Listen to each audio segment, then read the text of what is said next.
সালামু আলাইকুম প্রিয় দর্শক। সম্প্রতি সোশ্যাল মিডিয়ায় একটা খবর ব্যাপক আকারে ভাইরাল। ফেসবুক, ইউটিউব অর্থাৎ সোশ্যাল প্ল্যাটফর্মে এটা যথেষ্ট ভাইরাল।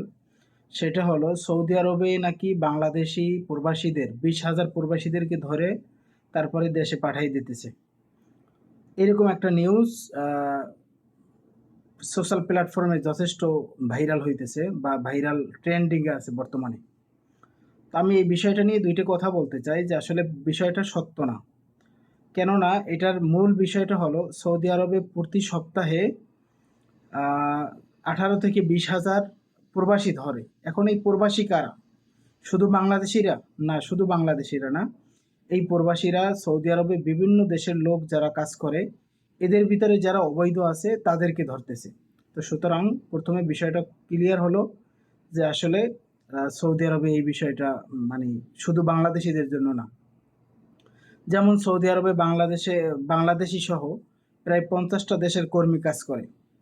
তো এর ভিতর থেকে যারা অবৈধ, যাদের আকামা নাই বা যাদের আকামার ডেট শেষ হয়ে গেছে অথবা যারা এক কফিলের আন্ডারে থাইকা অন্য কফিলের কাজ করে অথবা এক কোম্পানির আন্ডারে আইসা অন্য জায়গায় কাজ করে, এই ধরনের লোকগুলোকে সৌদি আরবে ধরতেছে এবং ধইরা নির্দিষ্ট একটা সময় পরে দেশে পাঠায় দিতেছে।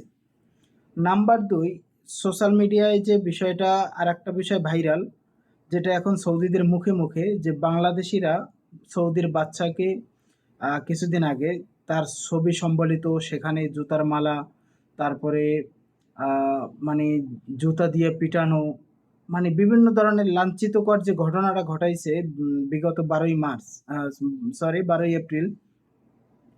তো এটার একটা মানে খারাপ প্রতিক্রিয়া, নেগেটিভ সাইড চলতেছে এইটা সৌদি আরবে।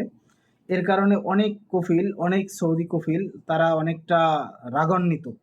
যে আসলে অনেক কর্মীদেরকেই বলতেছে যে, "তোদের দেশে আমাদের দেশের প্রধানমন্ত্রীকে বা প্রেসিডেন্টকে এরকম অপমান করা হইতেছে, এসব কেন?"